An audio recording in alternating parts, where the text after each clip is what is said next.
서기 30년 3월 14일 6월절 예수 십자가 사건은 인류 문명사에서 유래를 찾아볼 수 없는 미스터리와 서스펜스를 가미한 막장 드라마였고, 복잡하게 꼬인 인물과 현실상으로는 말이 될 수 없는 상황 설정 등 매우 자극적인 장면이 적나라하게 펼쳐지는 서푼짜리 오페라였습니다.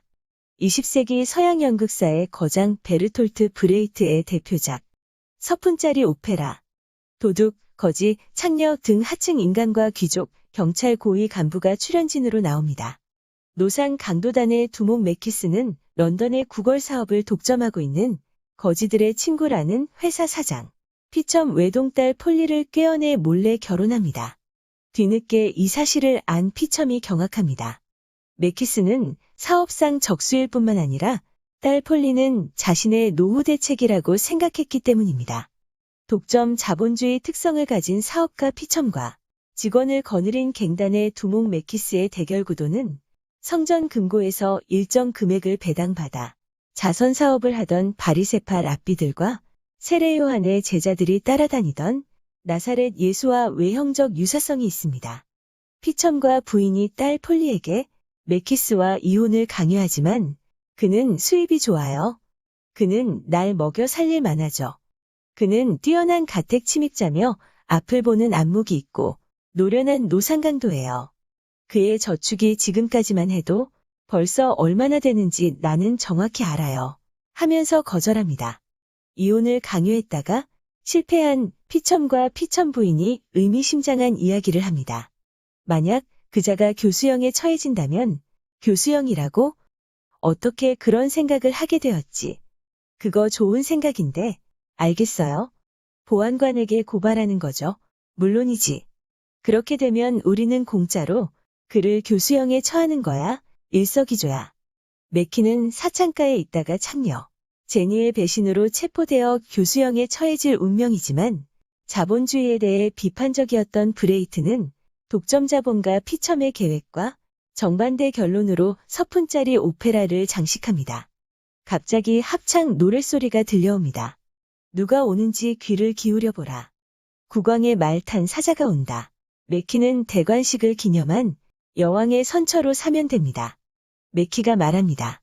구원되었다. 구원되었다. 고통이 극도에 달하면 구원도 멀지 않음을 알았지. 폴리도 기뻐합니다. 구원되었어. 나의 사랑 매키가 구원받았어. 난 정말 행복해. 교수형이 취소되니까 피침이 관객을 향해서 말합니다. 존경하는 관객 여러분, 이제 여기까지 왔군요. 여러분은 오페라에서 남아 자비가 법에 앞선다는 것을 보실 수 있게 되었습니다. 예수 십자가 서푼짜리 오페라는 요단강에서 시작됩니다. 요단강 나루터 건너편 베다니에서 활동하던 세례 요한의 제자들이 예루살렘에서 가깝기가 한 오리쯤 되는 작은 베다니까지 진출했습니다. 작은 베다니는 전초기지였습니다. 그들은 예루살렘 시가지의 거점 본부를 확보하려고 비밀 아지트 다락방까지 만들어 놓고 있었습니다. 다락방은 예수 사건의 본질을 파악하는 데 핵심 키워드입니다. 인터넷 검색창에 다락방을 입력하면 정확도가 높은 카테고리를 발견할 수 있습니다. 예수가 다락방에 가지 않았다면 감람산에 숨을 일이 없었을 것이고, 안나스가 제자들에 대해서 묻지 않았을 것이고, 예수를 이용해서 경각심을 높이려는 생각도 하지 않았습니다. 예수 십자가 처형이 있고 나서 50여 일이 지나 다음에 오순절 다락방 모임도 베다니 사람들 수건 사업이었던 예루살렘 시가지 거점 확보 자축 행사였습니다.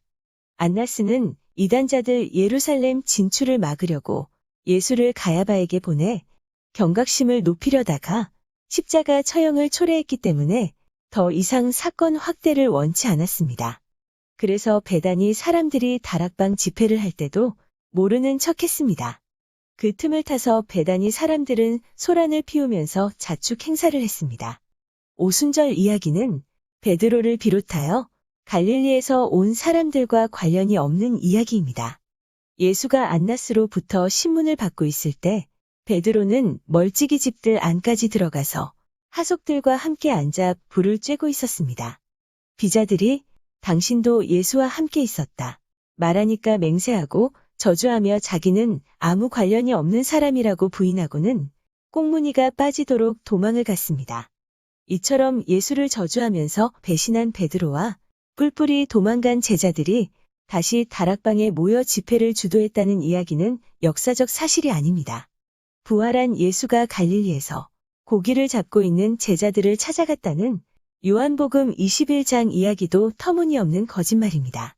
마태, 마가, 누가복음서는 예수의 행적을 역사적인 순서에 따라 서술한 것이고, 요한복음은 신학 체계에 따라 쓰인 것으로 신학서적 특징을 최대한 드러내려고 사족처럼 거짓말을 덧붙였습니다. 오순절 행사는 배단위 사람들 수건 사업이었던 예루살렘 시가지 거점 확보 자축 행사였기 때문에 사도행전 12제자는 사복음서 캐릭터를 공유한 생판 다른 사람들 이야기였습니다. 고장난 거짓말은 계속됩니다.